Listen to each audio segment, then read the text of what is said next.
Can I first ask, is it Billy? Is it William? What do you actually like to be called? There's so many conflicting answers out there. Uh, that's a good point. I really don't care. I know that sounds terrible, but I really don't care. I'm so used to answering to Billy. William's my real name in life, so some people in my life call me William. Most people call me Billy. Professionally, most people know me as Billy, but in NWA, I'm William Patrick Corgan, so it's a hot mess. Right. Well, I guess whatever they call you, they call you. So NWA 74, let's get that plug straight out of the way. What's the best way to order NWA 74? You go to Fight, F-I-T-E, which is a digital sports combat app, and just order. Very simple to order and very simple to watch. Well, it's a 2-night experience. Did you know outright that it was going to be 2 nights when you started planning the event? Yeah, we talked about doing Empower again. We didn't feel that was there in the cards at this moment. So then we shifted to 1 or 2 nights. And I thought, no, we've got so much going on. And with special guests, I definitely want to make it 2 nights. So feel really good about it. Feel the cards gotten stronger and stronger the more we worked on it. Yeah. Have a lot of great talent. And and then it's just get on with the show. That reminds you, what I love about NWA is that it's a mix of old and future. And by that, I mean, we see people that were in WWE and other companies. We see people who are tomorrow's stars. It's really a gathering of people who get it and love wrestling. Was that the goal at the beginning, to be the mix of the old and the new? Because if I can say so, you might have been the original Forbidden Door. Good point. I don't really know. I think in the beginning, it was just like, what are we going to build and can we make it actually work and look somewhat like I want it to be? I was criticized when I first took over the NWA for not sort of blowing more money in the open market. And I just felt that would sort of back me into a corner where I would forever be beholden. I'd worked with an independent company in Chicago, right? And it was the classic thing where you bring in an ex-WWE star, that they become kind of the draws, autograph, maybe they throw a punch or get involved in a match. I didn't want the NWA to be dependent on former stars or legends, for a nicer way to put it, to draw people. So I was willing to start very much sort of the beginning, put together a roster of people who were overlooked, people who were underappreciated. Eddie Kingston comes to mind, somebody I'd worked with in TNA, and just get to work on it. And you look at who's gone on from the NWA in the last few years, whether it's Eli Drake, I don't know what his name is now. I know they've changed it a couple times. Right. Ricky Starks, Eddie Kingston, of course, Thunder Rosa. So we've had good success at taking people who are very talented, very skilled, putting them in the right position and having the market go, hey, maybe those people are overlooked. So I do think we are building a lot of stars for tomorrow. And I don't think it will always be that way. I think we're going to kind of come more into a contemporary frame as we go along. That's got to be a big, big difference from your success in the music world to wrestling. Whereas if you co-write a song or you produce an album, assuming you didn't get swindled, you get royalties for the rest of your life on that. And here you are discovering future talent and they move on and you don't necessarily have a future interest beyond owning some of their old tapes. I actually, it may sound strange, but I take a lot of pride in the fact that certain talents have moved on and gone on to do bigger and better things. And I don't think that puts down the NWA. I think that shows that what the NWA has built is this successful model that in growing, we can become a stepping stone for certain talents. Not every talent, but certain talents, they deserve to go on to that next level. And I always congratulated them on that. In the early days before the NWA, there was buzz that you had a reality show coming to AMC. And I'm sure at the beginning that was like, oh, that was a lost opportunity. But now it actually may have been a blessing that didn't happen.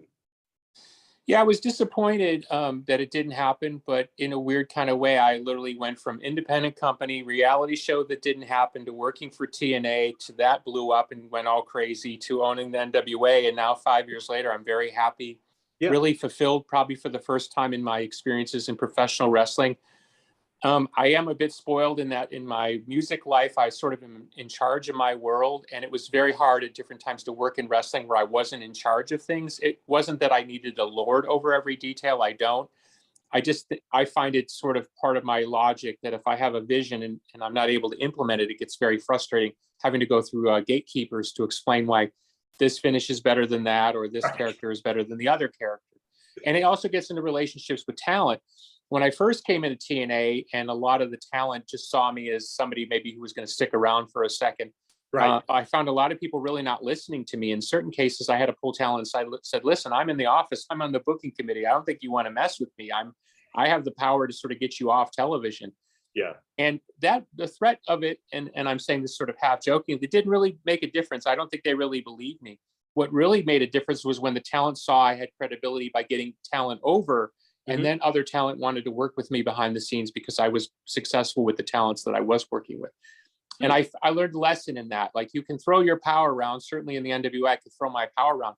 What really, really matters in professional wrestling is gaining people's respect and their trust. Which you have, clearly, by the fact I hope, people... sorry to interrupt you. I hope so. I hope so. I know not every talent agrees or understands or why the NWA isn't like all the other kids on the block. You know, wrestling has its trendy moments too. Right. I like to think, and I say this oftentimes to talent, particularly if they are having issues, I'm like, look, if what we're doing together isn't working for you, just go work somewhere else and come back at another time, and maybe I'll be in a different place and you'll be in a different place. I like the idea of an open door. I don't see this as like, you must do it our way, and if it doesn't work, you know, somebody's going to bang a gavel down. I really don't want to be in that professional wrestling business. Well said. Well, something I read 10 years ago has been in the back of my mind, that Jerry Seinfeld and you were having dinner and he kind of looked down on professional wrestling. And would you mind me asking about that? Because I have a reason behind this madness right here.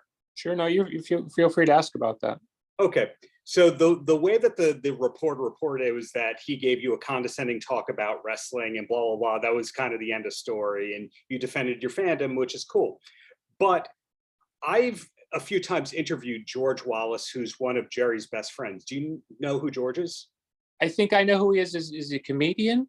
He's a comedian, yeah. Yeah. Jerry calls him Henry, but no one knows what his real name is, but we think he's George Wallace. Anyway, George Wallace used to go to WWF shows, or at least shows at the Garden, with Jerry. Did Jerry admit that or come up about that? Because George Wallace loves wrestling. No, I don't remember that. What I do remember is it was a pleasant, fun dinner. And somehow I think it was when I was messing around with ECW at the time, the subject of professional wrestling came up, and people's reaction to me being involved in professional wrestling, however tangentially. And in a very Jerry Seinfeld way, he started going, wrestling, you know, like I felt like I was in a Seinfeld episode. And we got in kind of a fun, you know, as you can at a dinner. It wasn't hostile in any stretch of the imagination. We got into kind of a fun repartee about what makes wrestling valuable. And of course, I went to the, you know, the very easy trope, which is, look, it's just soap opera for you know, disgruntled males. You know, it's a way to sort of, you know, it's Grecian pathos played out in a very particular way. And if you go back even into ancient times, when they would stage plays, they would have simulated combat in ancient Roman and Grecian plays. Right. So working, and by the way, movies, hello, theater, hello, everybody's working, right? Right. Somehow professional wrestling in America in the 20th century kind of got this rap as probably from the kayfabe times where they, you know, they had to whistle past a lot of things, which probably they shouldn't have whistled past. So here I am having this sort of, you know, general genteel argument with somebody who's obviously a masterful mind and comedian. Right. You know, I stood my ground because, you know, I'm not particularly a Seinfeld fan, so I wasn't sort of in awe of the thing. And I've met enough people in my own celebrity to understand that sometimes the best conversations you can have with somebody who's not awed by who you are in the world. They just see you as an intelligent person. You can have a conversation. So that's what it strikes in my memory. But at no point did he say he liked professional wrestling anyway. In fact, he took the contrarian position, which that was wrestling was stupid. But his manager was Andy Kaufman's manager, if you really go slower on that whole thing. And if you look at the history of comedians who've dabbled in wrestling and wrestlers who've then tried to dabble in comedy, you know, we'll see RVD doing his one-man show and Mick Foley, etc. And then besides Andy Kaufman, Jon Stewart had his storyline. Ron Funches will do anything he can in wrestling. I just thought there would be that mutual love and respect between comedians and wrestlers, knowing they're kind of doing the same thing. It did not happen in that dinner, that's for sure. Right. So back to you and the success of the NWA. Is there a thing? I'm going to guess it's the longevity, but is there a thing that you're most proud of so far in the first 5 years or so of the NWA? I think the continuing, which was difficult, certainly through the pandemic, and I think secondarily that probably only in the last 9 months or so do I finally feel it's starting to look like the company I want it to look like. So if you like the product, great. That's all the work I've been doing to get it there. If you don't like it, well, it's not going to change because it'll get better, but it's not going to change. I think we've found a very interesting balance of old school, new school, and carved out a very particular identity. And by the way, professional wrestling has millions and millions of fans all over the world. And I'm in a very weird rock band. Not everybody loves my weird rock band. So I'm used to sort of dealing with the fact that even though I'm in a very big band, not a lot of people understand, like, that's totally cool. I don't want to be in the wrestling business where you're sort of trying to like everybody, get everybody to like you. That doesn't make any sense to me. I want to be in a very particular business, and I'll rise and fall exactly on that vision. Well, having experienced the highest of highs, my words, not yours, when it comes to commercial success in music, the multi-platinum albums, the arena tours for decades, etc. Does that mess with your expectations for NWA? It makes it hard sometimes because, somewhere in the late 90s, I reached a level of fame where, you get used to certain parts of it. Right. Not everything is everlasting in fame, but, you're used to getting the better table at the restaurant or, things like that. The accoutrements of it all. And it's been a very difficult thing to understand at times and learn that my celebrity doesn't necessarily translate into fidelity in the wrestling fandom. I haven't been able to bring as many fans over from my world as I would have liked in a professional wrestling, nor does my celebrity translate to any particular meaning with most wrestling fans. In fact, what most wrestling fans care about is the stars that go into the ring and ply their trade, as they should. So I had to kind of learn sort of okay, this is the way it is, and there are limits, and there are moments you can press a button and get things done. For example, in doing some NWA 74 promotional stuff, I was able to pull something off today that probably somebody who wasn't my level of fame probably couldn't pull off to promote the show in St. Louis. So that's where it kind of works. But otherwise, no, it's just the hard work of trying to meet the expectation of what the NWA was, is, and can be, and hopefully, build a legion of devoted fans who will eventually sort of create the tipping point that we need to make people understand. And I did see it with ECW because I was a little late to the game. When I went back and sort of watched, ECW 94, ECW 95, those type, and it wasn't the ECW that I was a fan of at the time. I sort of appreciated that the journey that they'd all been on, and where, somewhere around 96, 97, the whole thing started kind of kicking in. And I think the NWA is on a similar journey. I think people will look back on this time that aren't on the wagon at this point and realize, bandwagon, better word, that aren't in the bandwagon. They'll look back at this time and start to realize that this is the time where it really started to click. I was going to feed you a Teenage Fan Club bandwagon-esque reference. Wow. To bring them way back. And I just had the first time I ever heard Teenage Fan Club was somewhere in New Jersey. I just had a flashing. I think it was the same night I met Ally McGraw, the famous actress. So there's your inside baseball memory. Wow. As your old tour mate Noel Gallagher used to say, Teenage Fan Club is the second best. Wait, he said something about them being the second best band to say that Oasis was the first, whatever it was. They were a great band. Great songs. I loved. I know we did festival shows. I think we maybe played with them one time on a Pumpkins bill, but that just might be a made up memory. But I hung out with them many times. Great band. Great band. But back to you and your awesomeness here. And wrestling. and the wrestling. There was a really impressive John Goodman voiceover that you had a while back on the pay-per-view. Is he a closet wrestling fan? I think he is a wrestling fan. Somebody who was working with us at the time knew him personally and got him to do that, which was fantastic. It was such a cool thing. Yeah. Yeah, they're out there. You know what I mean? There are more closeted wrestling fans than anybody might realize. I certainly meet them along the way. We're almost at a point now where I think people are willing to claim their fandom kind of openly. I think what's happened probably in the last 10 years, changes in the business, more transparency, certainly the women being treated more respectfully as a class of people who deserve to be treated respectfully. I think all those things have sort of started to move wrestling into the 21st century as a viable mainstream product, like it always has been. I think for years it sort of celebrated that it was kind of outside the mainstream, and then at some point the McMahons figured out that if they didn't mainstream, they were never going to make the bigger bucks, and so that started that transition away from the seamier side of material, let's say. I don't want to. Yeah, I don't even know if I could talk about those old angles anymore. But the point is more and more you see that wrestling is really just considered a mainstream entertainment in America, and that's kind of part of my sell job at the NWA when I talk to people on the business side. People on the business side see that the business is shifting. It's proving its durability in the social media age. WrestleMania's numbers last year, even though it was 2 days, dwarfing the Super Bowl numbers, that got a lot of people's attention. Yeah. The fact that they have billion-dollar contracts, the sustain of the audience, even though it's smaller than it used to be, the fact that they're there every week, bang, bang, bang, bang, bang. Obviously, AEW's success and their social media numbers, trust me, that's got people in the television side of the business focused on the fact that wrestling's due for another big run. And so that's everything I'm doing, is to try to position the NWA to be part of that rising tide. You make an interesting point earlier when you were talking about how fewer people are embarrassed to be wrestling fans. I loved it in the 90s, then music became my go-to thing. And then I guess I came back around maybe 04, 05, but it was still super embarrassing to tell people you were a wrestling fan. I'm noticing it's maybe the last 6-7 years that it kind of became cool. Is that when you noticed more people being outward about loving wrestling? I don't know, because oftentimes people's opinions with wrestling and myself are mixed with their opinions on whether or not somebody like me should be in wrestling.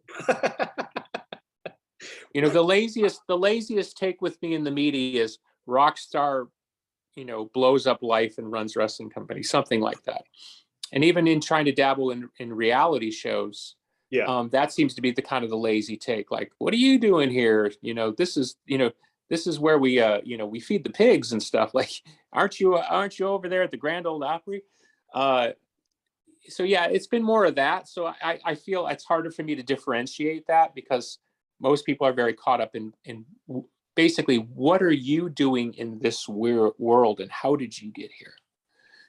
They don't look at the fact that Rick Rubin helped fund a wrestling company 10 years before your first. Yeah, no, history means very little to people, and generally speaking in the media, and by extension, people who read the media, which is most of the American public. Facts really don't seem to matter. And I think I would say probably since the last couple of political elections, we are in a post-fact era. Emotions and impressions seem greater than. And that's one of the most difficult things to navigate, not only in my musical life with the Smashing Pumpkins and myself as a brand, right, the Billy Corgan brand, but also with the NWA, is sometimes you're dealing with perceptions that aren't born of any kind of reality. And even when you tell them the reality, because you're not embarrassed by it, like sometimes people try this tag with me, like, well, the NWA ain't what it used to be. It's like, as we say in Chicago, no shit Sherlock. You know what I mean? That's why I bought it. That's why somebody like me could afford to buy it. I was able to pick it up literally up off the ground, dust it off, and start this journey. And the fact that we're stumbling into the 75th year is pretty fantastic. I mean, that's really what it's about. Trying to say, well, like some guy came at me not too long ago about the weird years in the 90s with the title and the thing. And it's like, well, I got nothing to do with that. You know what I mean? Like, I got nothing to do with that. I guess what the person was trying to do, and they weren't being hostile about it, but they were trying to say that this title was more important than that title. And I'm like, I'm sorry, there's only one, 10 pounds of gold in all of wrestling. And you're outside of probably the main WWE title. I think you're hard pressed to find a title that has more historical import than the 10 pounds of gold. And if you want to try to basically recreate the Shane Douglas moment of digitally throwing it back in the trash to say, well, yeah, it's cool you run the NWA, but that title is really not worth something. I think you don't really understand what the emotion you see when a professional wrestler like a Matt Cardona, a Nick Aldis, a Trevor Murdoch, a Cody Rhodes, when they have won that title, when you see the true emotion that that title represents them, you cannot tell me that that title is not valuable. Right. I was watching when Trevor Murdoch won the title, and that was a really interesting emotional moment or story behind that whole thing. Not going to ask, how did that come about? Nothing like that. But did you know that it was that great when you worked around that? I don't know. There's this thing that this guy used to say on ESPN, like, that's why we play the games. Yes. Yeah. I've watched Super Bowls, like, you look at it on paper, you think, oh, this is gonna be a great game, and you're asleep by the third quarter. And I've watched Super Bowls that on paper you think, like, I don't really give a shit. Two small market teams, not a big deal. Great game. I think there's something sort of magical. Like, I know at one point I talked to AEW about going back one more time. Of course, this is when Cody was still in AEW, but that they're Nick Aldis and Cody Rhodes have such a unique chemistry. I would say Cody's probably been Nick's greatest opponent. They're like almost like sort of strangely mirror opposites of one another or something. You know what I mean? There's just certain times where there's a particular chemistry, the way talents work together, where they're at in their careers, where they're at physically. I'll tell you, they're Cody and Nick could draw money for 10 years. It hasn't worked out, and obviously in terms of trajectory, and that's beyond just like let's call it the booking on paper. Like, I saw something with those two in the ring that I thought, man, I could watch this for a long time. Sure. So when you put talents in the ring, you never sort of know where it's going to land, how it's going to land, and I've had to learn many times that what I think up in my mind or what I think is just going to work because it looks really good on a piece of paper, it doesn't always work that way. Well, down to the last two topics here before I let you go. First one is, my wife likes wrestling. She likes the Pumpkins as well. Take that damn compliment here. But not everybody's in a relationship where their significant other loves wrestling. Sometimes they just tolerate it. How does your wife feel about wrestling? She's a tolerator. Okay. Very supportive. To her credit, when we were working in the Indies, because she would always go to the show, she became a ring announcer because she was like, well, since I'm going to be here all day, I might as well announce in the show. That hasn't come up in the NWA. It's fantastic. I collect wrestling memorabilia. Never a moment of questioning me about that. Obviously, I have to watch a lot of wrestling. Never a questioning. Coming up here, I have to go work with the NWA for, I think, 7 days in a row. 2 days of promotion and 5 days of the shows and the tapings in Nashville. Nothing but love and support. So I can only commend her for being such a great partner in that way. Sometimes when I start talking about wrestling, like over pizza, over vegan gluten-free pizza, I see her eyes kind of glaze over, like, who are we talking about and why are we talking about this? But she's cool. This is a great person. Your experience sounds like me talking about the David Lee Roth book I'm writing, and very good. There hits that moment where that's too many anecdotes about DLR. So in your case, you just have to know the one or two before you stop. Well, I know we're almost out of time, but I will give you a little story. The last time I saw David Lee Roth in the flesh, I can't remember the name of the strip club, but it's across the street from Henson Studios. Oh, Crazy Girls? Yes, thank you.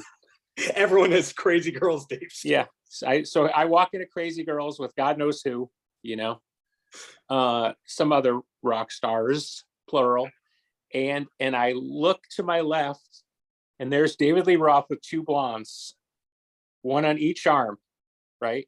And he looks at me, and I had met him before, but it's dark and the music, and he looks and he goes, Billy. And he waves me over. You know what I mean? Slow motion. I'm walking over. I'm like, oh my God, I'm in a Van Halen video. This is fucking tremendous. So God bless David Lee Roth, one of the greatest of all time. Amen. And my last thing before I let you go, your buddy Rick Nielsen strikes me as being a huge wrestling fan, but not being out about it. I know Dax is a wrestling fan, but Rick has the perfect persona for wrestling. Is Rick Nielsen a wrestling fan? I don't know if Rick's a wrestling fan, but I'm telling you, he is a worker par excellence. I've been in the Nielsen home many times, and I guess it might be fair or unfair to talk about an expectation, particularly as it pertains to a celebrity. But okay, you're in the Nielsen home. He takes me in the living room to show me something. Now it's just me and him, and he's still being Rick Nielsen. And if you're a Rick Nielsen fan, you know what I'm talking about. It's like, he's the hardest person I've ever had to interview. You can't get any. There is no Rick Nielsen besides stage Rick Nielsen. that's what I'm saying. Yes. And he said something or did something. Now I grew up on Heinz Hall, I believe his name was Hunts Hall. Yeah. Who's part of the Rick Nielsen persona, the dead end kids, the upturned cap and yeah. And so I'm in Rick's living room. I'm in his home. You know what I mean? The sun is shining and he's showing me something and he's in character. And I go, really? Do you have to do this here? And he looks at me like, what? And I'm like, do you ever put it down? And he goes, but why? So a related story, and it's a good one. I got a chance after the Shawn Michaels Undertaker match at WrestleMania. I don't know how many years ago it was. I got to talk to Taker after the match, and it's the only time I've ever met Taker. Fantastic, total gentleman. Mm-hmm. And he asked me of all people what I thought of the match. So you know what I mean? Like, what am I going to say? It was an incredible match. I told him how I felt. I wasn't working. I was being myself. And I said, I have to tell you something if you're okay with that. And he said, sure. And I said, well, I've been by you like 20 times, backstage at WWE shows. And I've always been reluctant to go up and introduce myself to you. And I imitated him walking by me in the hall. And he goes, brother, I do that shit at home.